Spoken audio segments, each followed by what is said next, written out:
Once I met a girl lost in a book, dreaming the past. Follow, she said, and jumped in a page. She smiled and she asked. Walked to Glenfinnan, waited with Charlie. We drank an old leaf, we were toasted by Robbie. We stood as they signed in our broth at the Abbey. She took me to places that I never thought you could see.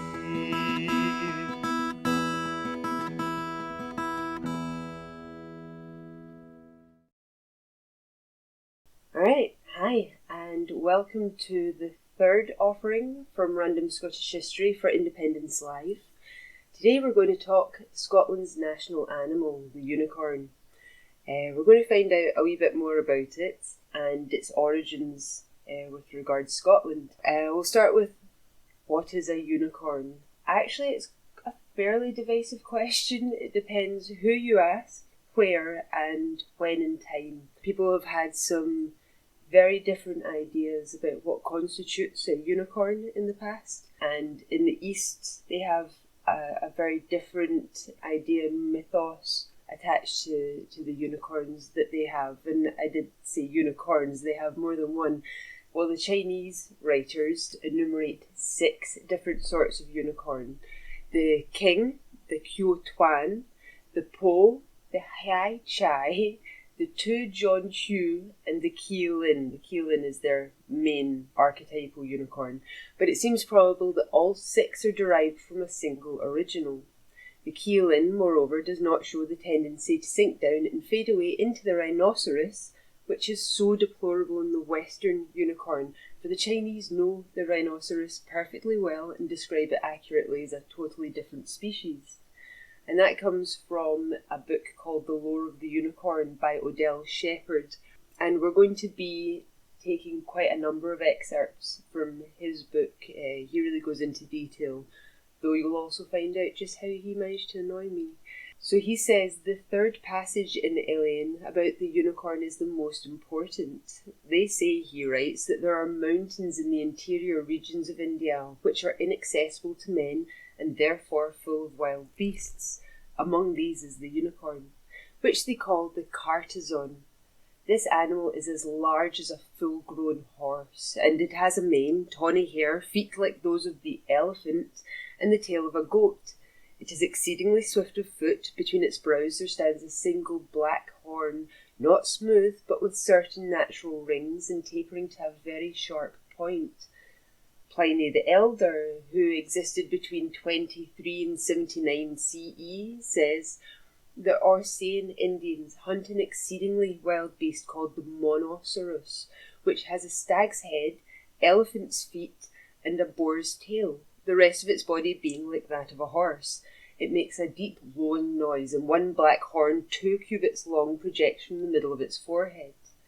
Off the back of Pliny's writings, Julius Silenus, who's about 300-ish CE, has this description, and I'm not going to attempt the Latin. It was handily translated by Arthur Golding, who existed between 1536 and 1606. He says, but the cruelest is the unicorn, a monster that belloweth horribly, bodied like a horse, footed like an elephant, tailed like a swine, and headed like a stag. His horn sticketh out of the midst of his forehead, of a wonderful brightness, about 4 foot long, so sharp that whatsoever he pusheth at, he striketh it through easily. He is never caught alive. Killed he may be, but taken he cannot be. The faithful, the religious, and by dint of religion those who believed in unicorn, and we'll get into that, did not know what to think. And in default of a Thomas Aquinas, to resolve the apparent discrepancies between Aristotle and Physiologus, who was the author of a medieval bestiary, they tried to believe in a unicorn somewhat like a goat and somewhat like a horse at the same time. Early representations of the animal show cloven hooves on the 4 feet and solid hooves behind, or vice versa. They show a goat's beard on a horse's head, or even the body of a goat with the head of a horse. A more perfect example of the divided allegiance of the Renaissance could hardly be imagined. We're told how to capture a unicorn. Men lead a virgin to the place where he most resorts and leave her there alone. As soon as he sees this virgin, he runs and lays his head in her lap. She fondles him and he falls asleep. The hunters then approach and capture him and lead him to the palace of the king. The abbess Hildegard of Bingen had the belief in the power of the eye. Now, when the unicorn sees a bevy of such virgin damsels wandering about, gathering flowers or engaged in some other such maidenly pursuit, he stops at once in his tracks and eyes them. They eye him. Then he advances very slowly, crouches on his hind legs and looks at them for a long time from a distance. He is surprised at the fact that, although they have in general the appearance of human beings, yet they have no beards. He loves them because he sees, forsooth, that they are gentle and kind, and while he is gazing at them, all his wild and innocent heart drawn forth in adoration, the hunters steal up behind and slay him and cut off his horn, probably giving it to the king because these were items that were very associated with royalty. Instead of the proud beast of Theseus and Elaine, fierce, shaped like an ass or horse, solid-hoofed, dangerous, indomitable, we have here an animal chiefly characterized by a propensity to fall asleep in virgins' laps. The only discernible likenesses are that in both legends the animal is said to be fierce and not to be taken by the ordinary arts of the hunter, and that the quarry in both belongs to the king. Julius Caesar tells us that in his time there was to be found in the Hercynian forest, where wonders have always abounded, a huge beast with the form of a stag, from the middle of whose brow between the ears there stood forth one horn, longer and straighter than the horns known to the Romans. The horn keeps getting longer as reports keep getting more contemporary. Really. Ctesias gives the length of the horn as 1 cubit or 18 inches, Elaine as cubit and a half, Pliny as 2 cubits, Solinus and Isidore as 4 feet, Cardan is 3 cubits, Rabelais is 6 or 7 feet, and Albertus Magnus as 10 feet. At this point, the growth of the horn was checked, for the animal that bore it was obviously becoming top-heavy and needed, as several skeptics pointed out, to be as big as a ship merely to carry such a formidable bowsprit.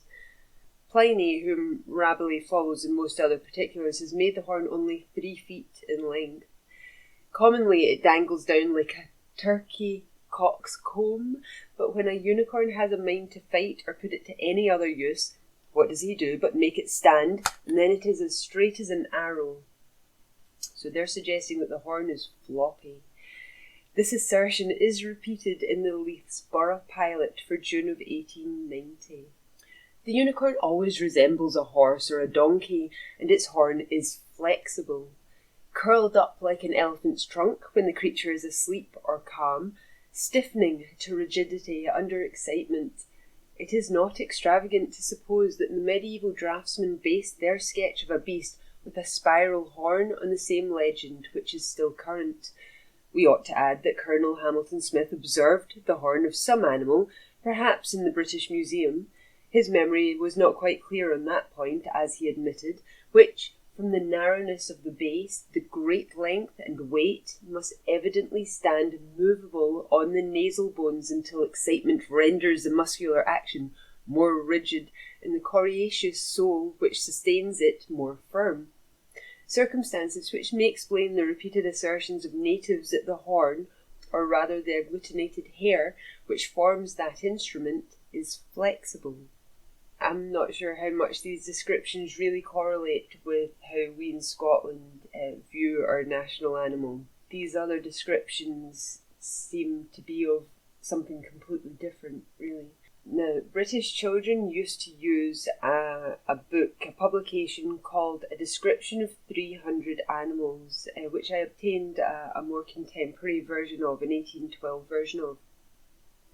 But in the original, the description given for our national animal was the unicorn, a beast which, though doubted of by many writers, yet is by others thus described. He has but one horn, and that an exceeding rich one, growing out of his forehead. His head resembles an hart's, his feet an elephant's, his tail a boar's, and the rest of his body a horse's. His voice is like the lowing of an ox. His horn is as hard as iron and as rough as any file, twisted and curled like a flaming sword, very straight, sharp, and everywhere black, excepting the point. Great virtues are attributed to it in expelling of poison and curing of several diseases. He is not a beast of prey. In my updated version, we have something very different. They've obviously grown to understand that the unicorn is not an extant animal, not an animal that exists in the real world, and so it's relegated to the fabulous animals section. It now gives us the unicorn. This is another offspring of the lively and fruitful fancy of man. Surely there is variety enough in the real works of nature. Why should we conceive monsters and hatch them out of our imagination? The word unicorn is found in the Psalms, and it is not certain what animal is meant by it, unless it is the rhinoceros. However, the animal now known by this appellation is a compound of the horse and antelope. The head and body belong to the equine species, but the hooves are those of a stag, and the horn, the tufts, and the tail are anomalies. This animal holds a high rank in heraldic lore, and is one of the supporters of the royal arms. Let's have a wee look at his horn, being the most important part of the unicorn. We've had it described as being white, black, and red, a solid spear, but also possibly floppy, like a cockerel's comb. This last idea is actually maintained by a French consular agent who states that the unicorn is in possession of a single mobile horn capable of erection in the sense that it can receive from the will of the animal a variable position relative to the surface of the forehead, which I think if we saw that in a cartoon it would be as a point of humour. No one could take that seriously, I don't think. No matter where you go, though, the horn was said to be magical. It had medicinal properties. It was an antidote and a discoverer of poisons. To that end, they were said to have been made into cups for royalty, to have been dipped into the food and drink of royals. We'll go into that a wee bit. That was in order that they would avoid a horrible death by poisoning. The Musselburgh News for June of 1913 tells us, "The unicorn," said Mr. Frank Stevens in a lecture before the China Society on Mythical Monsters, "was an old conception as the type or myth of a noble hero. For centuries its horn was regarded as an infallible antidote against poison, and the food of the French kings and queens was touched with an object purporting to be a portion of the horn of the animal. Unicorns," added the lecturer, "were supposed never to make their appearance save in a well-governed country, and there was no tradition that they had ever been seen in England." And I'm not sure if the lecturer is having a little bit of a dig at England in that last sentence of his. Its worth is given in the Aberdeen Press and Journal for March of 1930. The unicorn's horn was an amulet, a talisman, a weapon, and a medicine chest all in one, and a single specimen was worth a city. Small wonder that, as the author of Lore of the Unicorn says, perfect specimens were to be seen only in the treasure chambers of popes and emperors and kings, or when some opulent church like St. Mark's of Venice did manage to acquire one, that it should be shown to the public only on gala days and beneath a pall of purple velvet. Photius, 810 to 893 CE, as per Ctesias, about 500 BCE, states, "There are in India certain wild asses, which are as large as horses and larger. Their bodies are white, their heads are dark red, and their eyes dark blue. They have a horn on the forehead which is about 1.5 feet in length. The dust filed from this horn is administered in a potion as a protection against deadly drugs.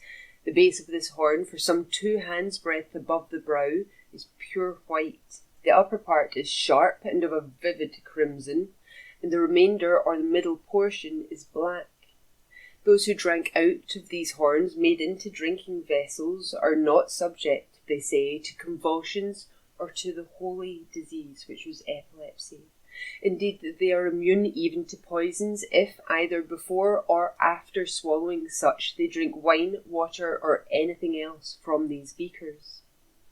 On page 20 of Shepherd's before mentioned Lore of the Unicorn, he says, "It preserveth a man from the arrow that flieth by day, and the pestilence that walketh in darkness, from the craft of the poisoner, from epilepsy, and from several less dignified ills of the flesh, not to be named in so distinguished a connection. In short, it was an amulet, a talisman, a weapon, and a medicine chest all in one, for this is the horn of the unicorn."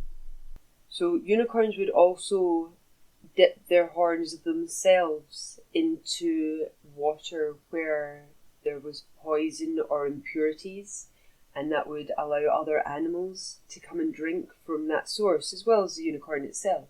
So we're told in all the range of animal lore, there is no other story conceived so completely in the aristocratic spirit as that of the unicorn stepping down to the poisoned water while the other beasts wait patiently for his coming and making it safe for them by dipping his magic horn. James I of Scotland speaks of the fair unicorn that voideth venom with his ever horn, which I take to be the loving unicorn that dissipates venom with his forever horn. The 17th century author Laurence Catalan submits, "No sensible man can fail to believe the marvels related of the unicorn's horn. That it sweats when standing near poison, he thinks, because of a desire to mingle with its like. And when taken as a drug, it overcomes and carries off such feebler poisons as arsenic and corrosive sublimate by virtue of its own more powerfully poisonous nature. Why it is that so deadly a substance as this does not kill the patient instantly, how it happens that it can be brought into contact with one's food and drink, or worn at one's neck as an amulet with impunity, Catalan and his fellows neglect to inform us." We find a traveller of the 19th century giving almost the same account of the water-purifying trait as that given by John of Hesse. Says he, "As I was sitting among the rocks with a party of natives, the conversation turned upon flags. A man sitting there said to a stranger, 'Why do the English put the Wae del Win,' that is the unicorn, 'on their flag?' and then related the whole story of it as one well known through the length and breadth of the land. The unicorn is found in a vast country south of Abyssinia. There the animals, undisturbed by man, live after their own laws. The water does not flow in rivers, but lives in the bosom of the soil. When the others wish to drink, the unicorn inserts his horn into the earth. With this he scoops a pool, satisfies his own thirst, and leaves what he does not require to the rest. So these English have the privilege of first discovering all things, and then the rest of the world may come after."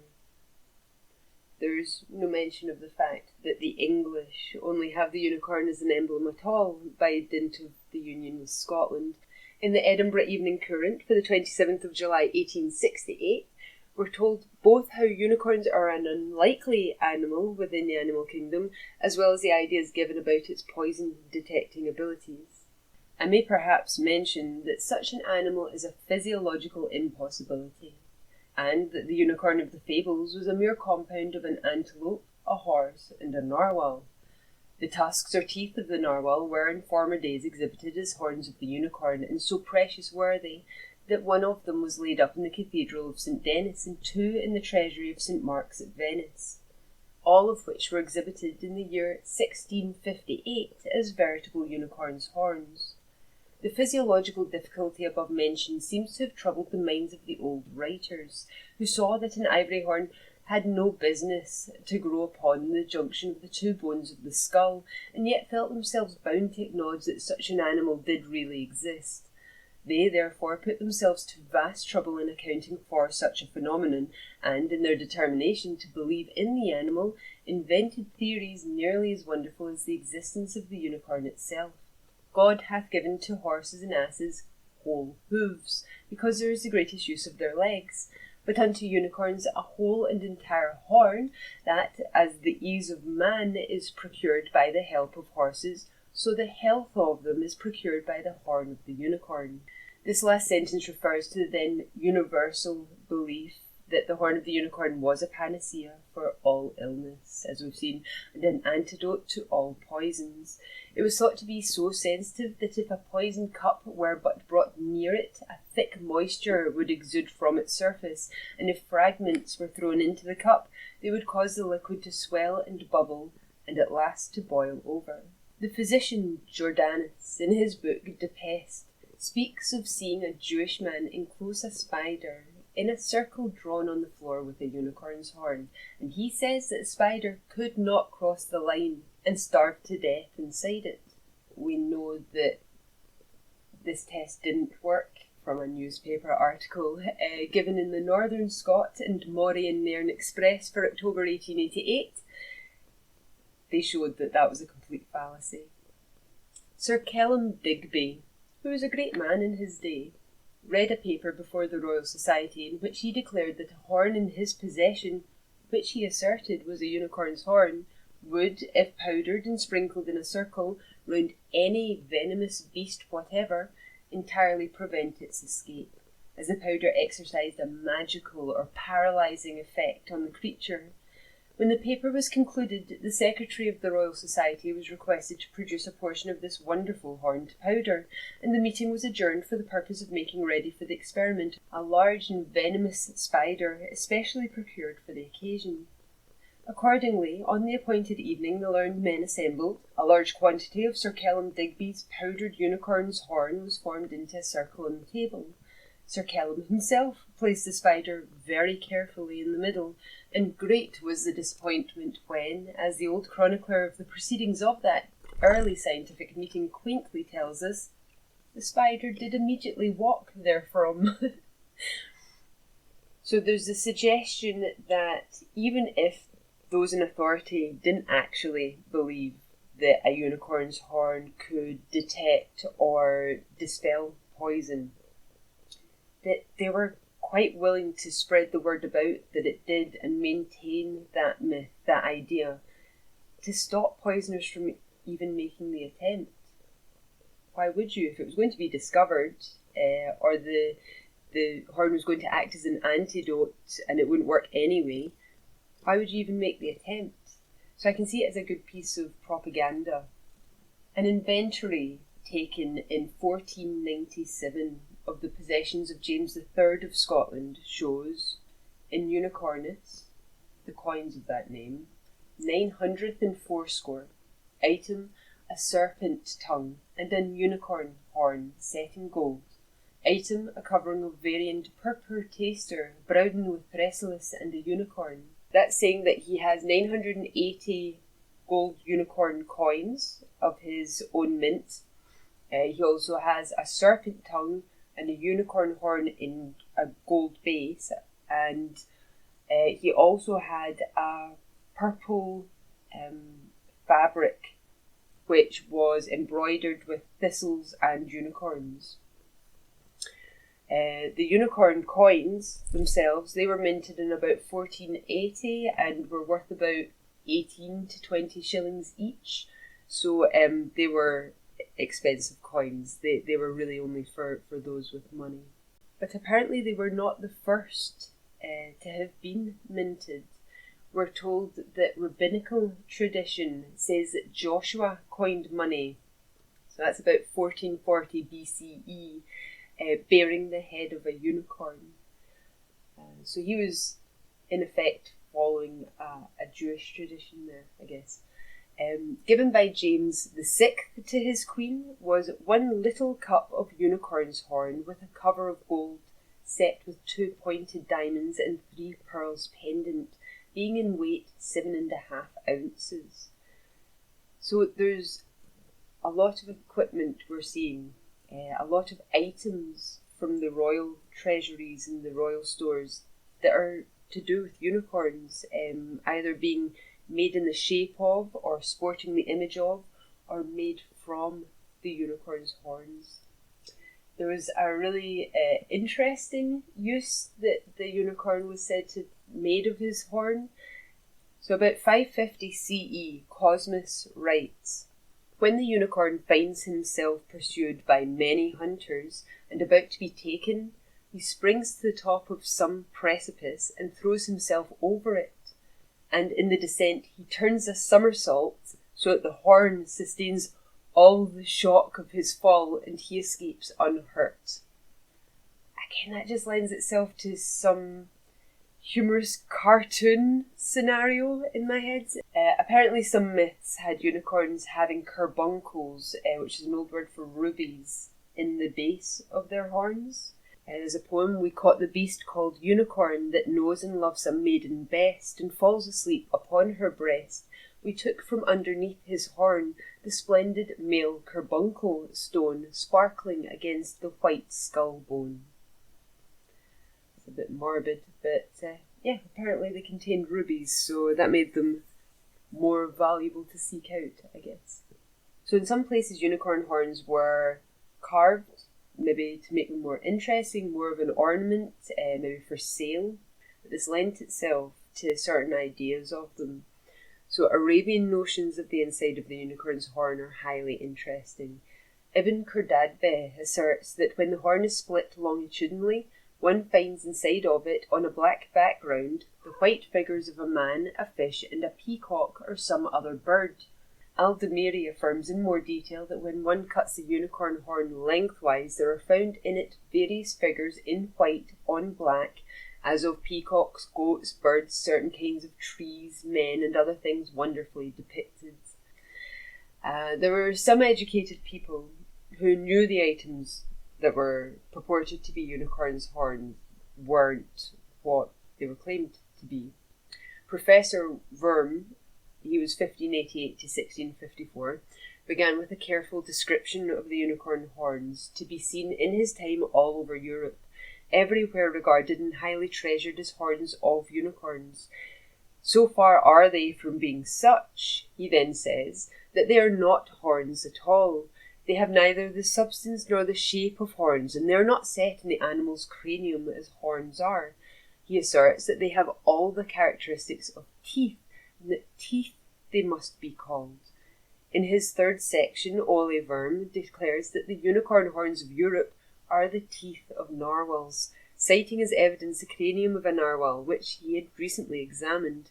He concludes by saying that in the future, those who do not care to deny the authority of witnesses, and even of their own senses, will be obliged to admit that the unicorn horn is really the tooth of the narwhal. But the tusk was to be used in the royal household of France for 150 years after Ole Wurm's dissertation was delivered and printed. It was to be kept in the official pharmacopoeia of London for more than a century to come. Good physicians continued for a long time to speak highly of its medicinal virtues. Ignorance and mental indolence, better known as conservatism, may have been chiefly responsible for this, but they were assisted by these two facts. The disclosure of the marine origin of most unicorn horns did not, by any means, disprove the existence of the terrestrial unicorn. On the contrary, if there was a unicorn of the sea, it seemed to follow necessarily that there was one of the land as well. It could also have been that they wanted to continue the idea and the propaganda of the horns working against poison. Our Western ideas of the unicorn mainly stem from religion, obviously, specifically Christianity, but the unicorn itself and the myth of it appears to have its basis in the far older religion of Zoroastrianism. So we'll discuss unicorns and religion. So from the Dundee Evening Telegraph from May of 1902, it tells us, there was a time not so long ago when the existence of the unicorn was as implicitly believed in as the camel or any other animal not seen in these latitudes. And the translators of the Bible set their seal upon the legend by translating the Hebrew word re'im, which probably meant rhinoceros, as unicorn. Thus the worthy Thomas Fuller, 1608 to 1661, came to consider the existence of the unicorn clearly proved by the mention of it in Scripture. And that was the same for so many people. When he strayed into Physiologus, the unicorn entered a region not worthy of him. a creature imagined nobly as terrible, solitary, with a beauty of power, was transformed under Christian influence into a little goat-like animal, eating out of the hand, going to sleep in maidens' laps, and serving as a symbol of virginity. Nietzsche could not have asked for a more brilliant illustration of slave morality. The Edinburgh Evening Courant for July of 1868 goes into the apparent mistranslation of the Hebrew Bible, which has lent itself to this unicorn myth. The Bible, as Mr. Wood, the author of the work before us, says, is rich in allusions to animal life, but without an acquaintance with these animals, most of the passages in which their names occur are but imperfectly understood. The Septuagint translates reim by the word monoceros, or the one-horned, which has been transferred to the Vulgate by the term unicornus, a word having the same signification. In an age when scientific investigation was utterly neglected, such a translation would readily be accepted without cavil.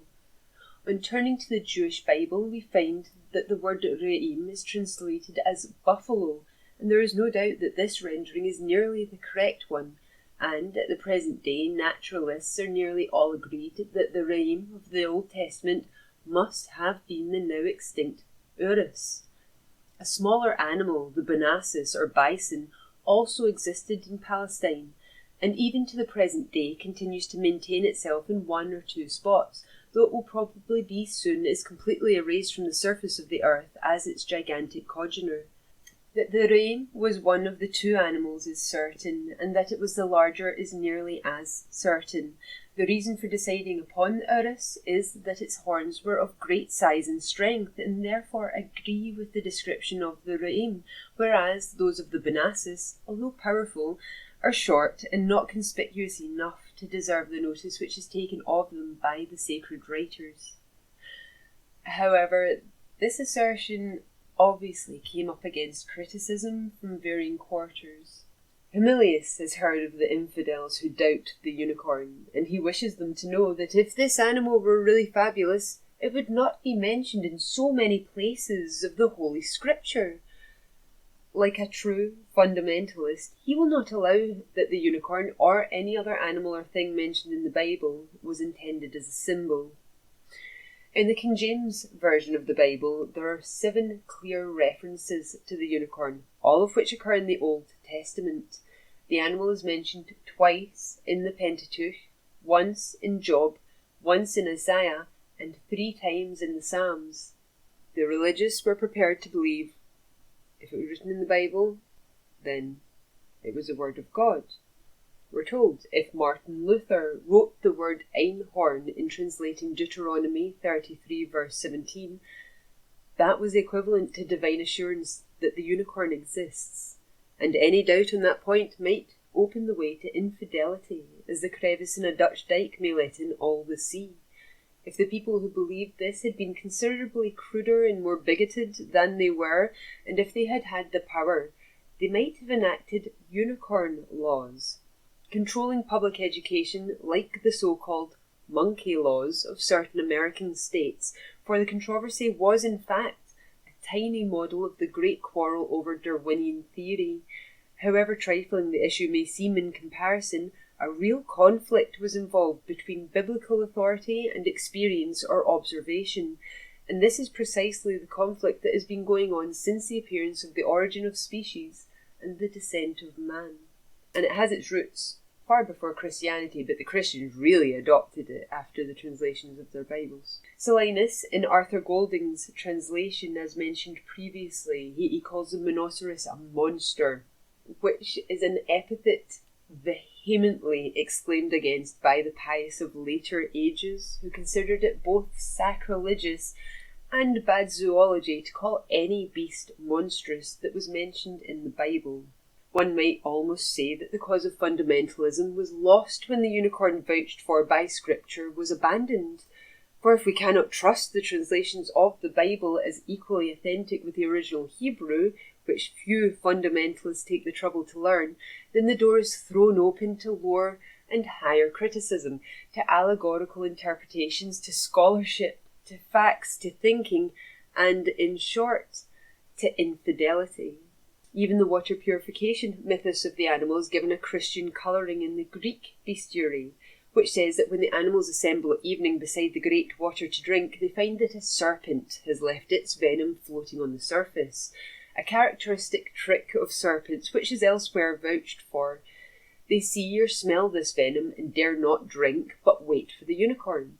At last he comes, steps into the water, makes the sign of the cross over it with his horn, and thereby renders the poison harmless.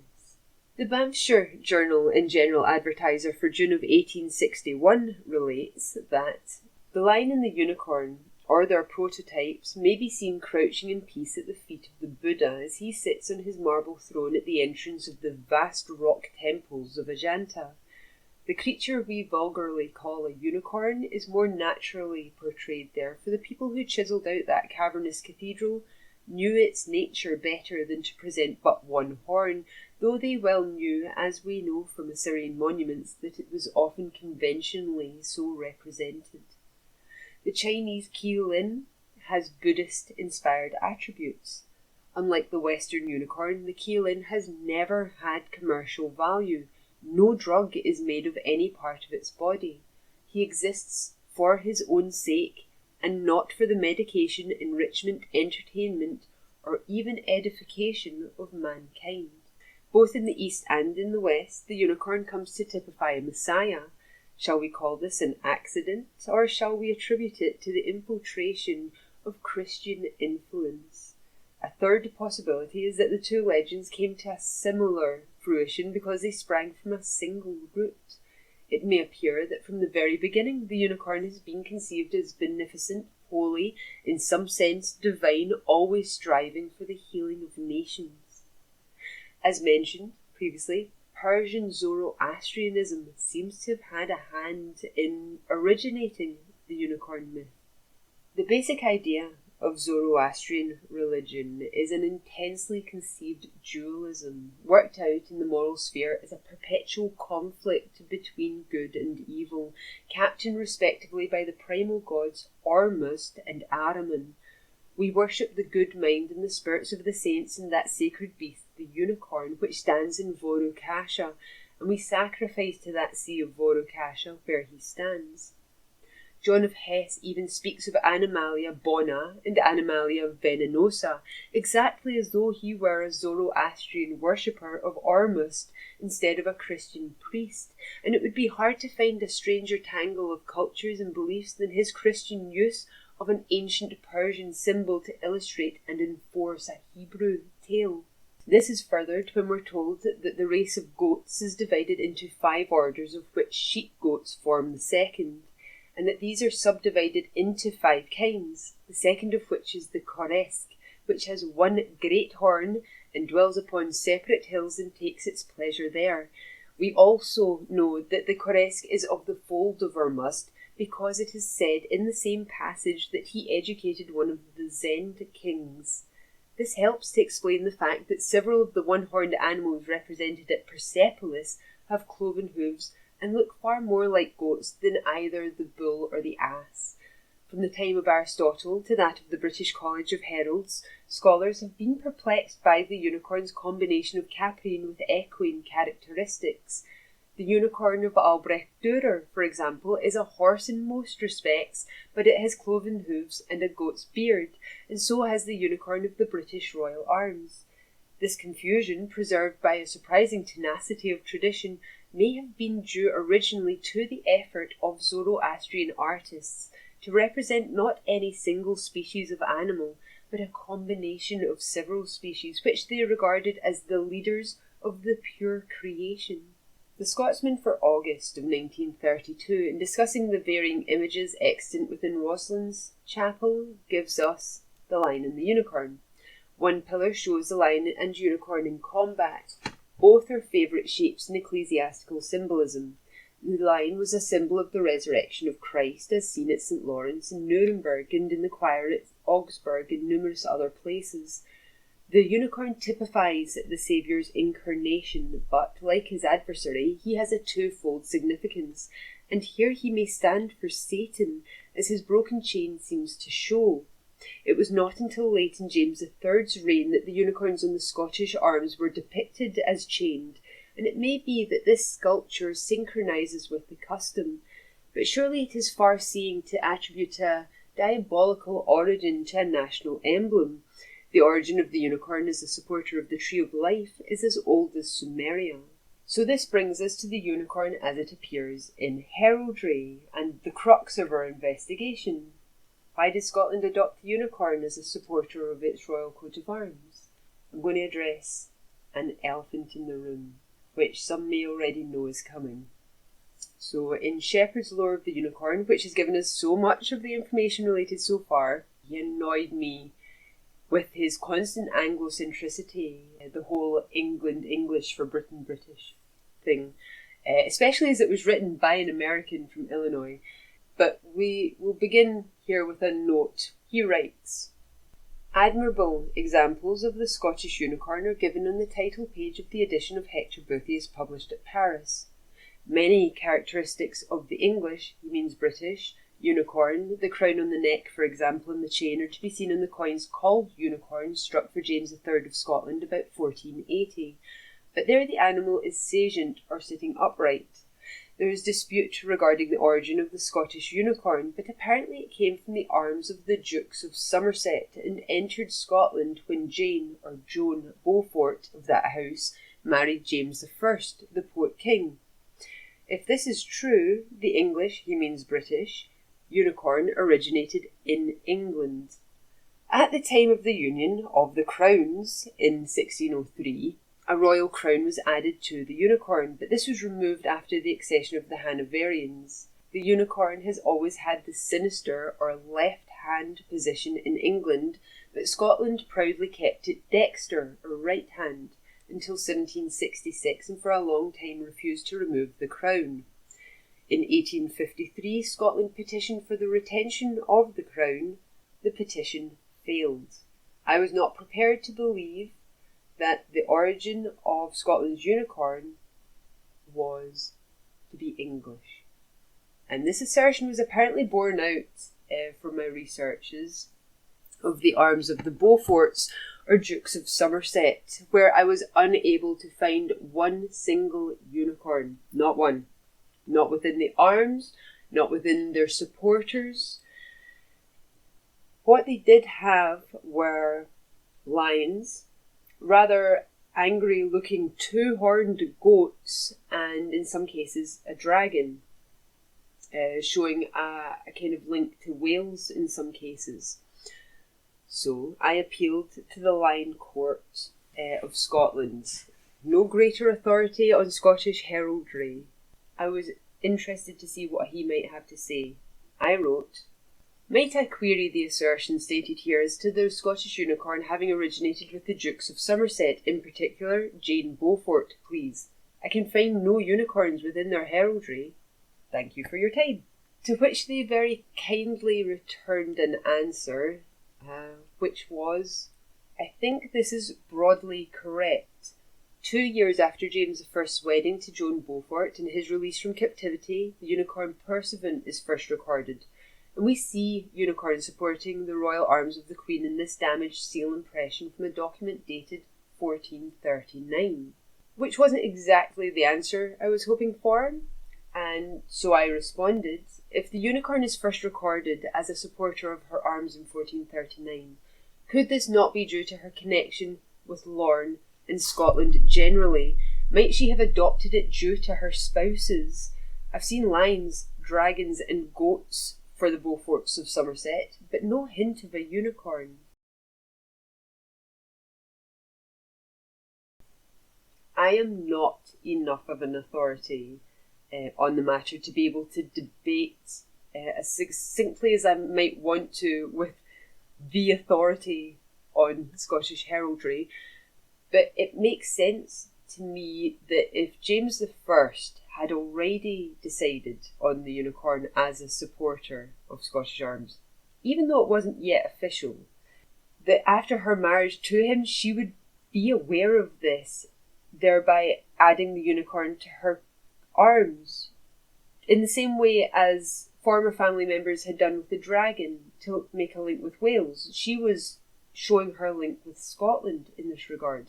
In 1439, 2 years after the death of James, Joan marries the Black Knight of Lorne, thereby maintaining her Scottish connection and also thereby retaining her unicorn supporter to her coat of arms. Now, what I am prepared to outright refute after hours of searching through the arms of the Somerset Beauforts is that it did not originate from the arms of the Dukes of Somerset. They do not have unicorns as part of their arms, nor as supporters of their arms. That claim is wrong. A future King of Scots was going to have the means, even in captivity where, by all accounts, he was treated respectfully, to obtain literature and publications that dealt even in part with the subject of this fabulous Christian unicorn. We've already seen how much of it was out there being read and regurgitated by academics throughout the countries of the world for centuries, prior to James I being even a glint in his father's ee.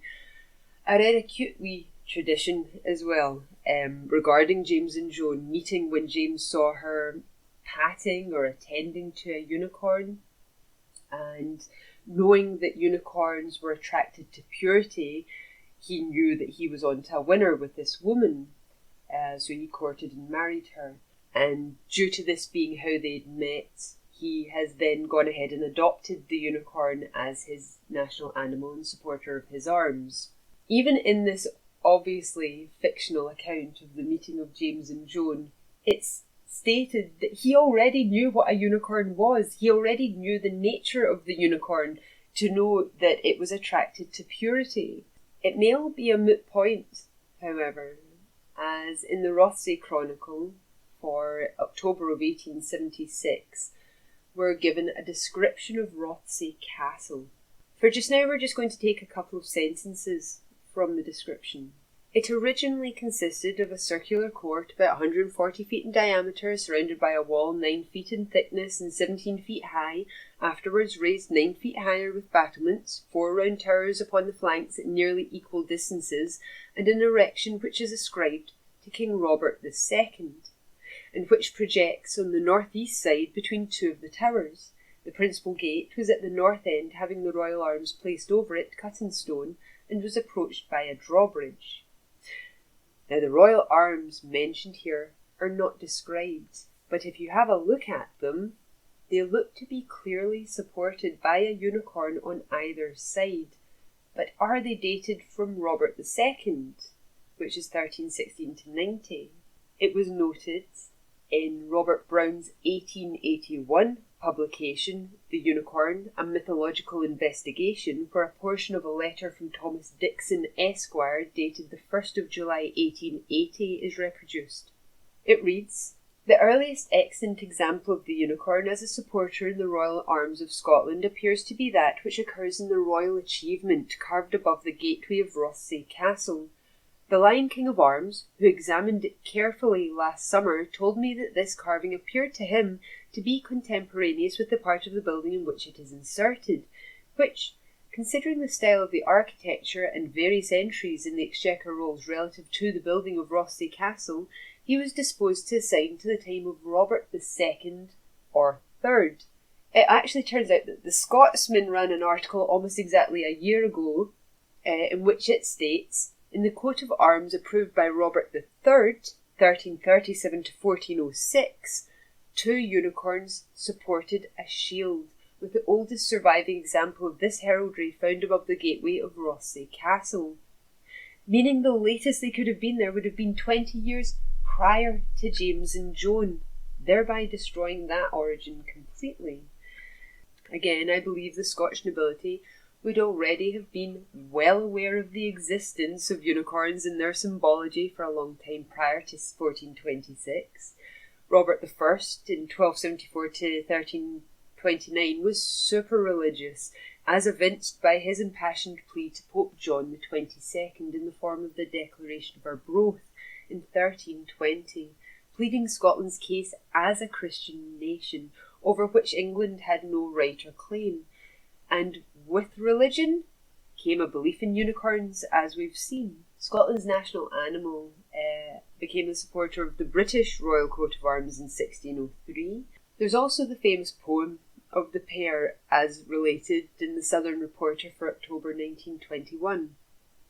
The lion and the unicorn were fighting for the crown. The lion beat the unicorn all round the town. Some gave them white bread and some gave them brown. Some gave them plum cake and sent them out of town. Shepherd mentions the debate over the retention of the unicorn's crown, and there are numerous newspaper articles devoted to this subject from 1853 onwards.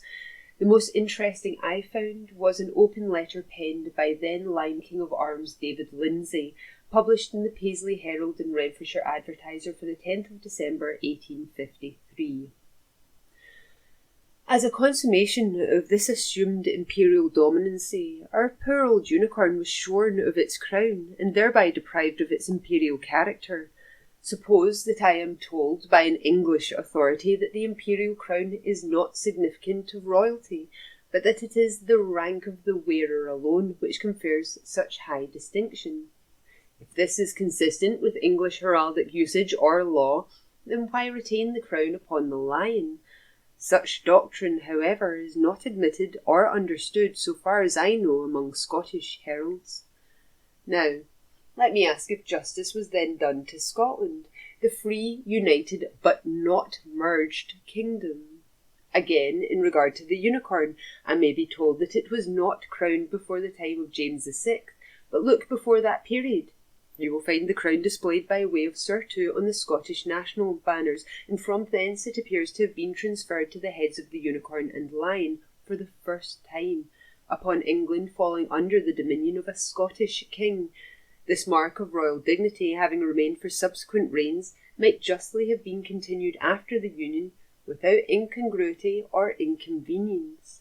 I am afraid to trespass on your limits, but there is one thing I am anxious to know, whether the words Scotland and England and the crosses of St Andrew and St George appear to be so embodied in the English copy of the Articles of Union deposited in London. If so, they would strengthen our Scottish claim to precedency in the entire arms of Great Britain. On the other hand, if they are there transposed to England and Scotland, and the crosses of St George and St Andrew, then we can only arrive at one conclusion, viz. that it was and still is the intent and meaning of the treaty that within Scotland the Scottish insignia shall have precedence, and within England the English shall have precedence, to every article, building, banner, standard, and tabard whereon those united arms appear. We demand that our national supporter, the unicorn, be again crowned and gorged with an open crown. Its restoration would be but an act of justice, which is in accordance with our national honour and the strictest heraldry. But if this royal distinction is still withheld from the unicorn, why retain the crown on the head of the English lion? The English heralds have robbed us of what our kings gave us, and what our lion court had neither the sense nor the courage to defend, but Her Majesty the Queen can restore both crown and banner, and they shall be restored, if there is yet spirit in the Scottish people. We do not care a straw for the secret and illegal act of the English Privy Council, which was passed before the Union. Neither do we care for the sophistry of the Scotsman, nor the quack antiquarianism of the current. The cause of Scotland shall flourish in spite of all opposition, for hers is the good cause, on whose side are justice, right, and truth.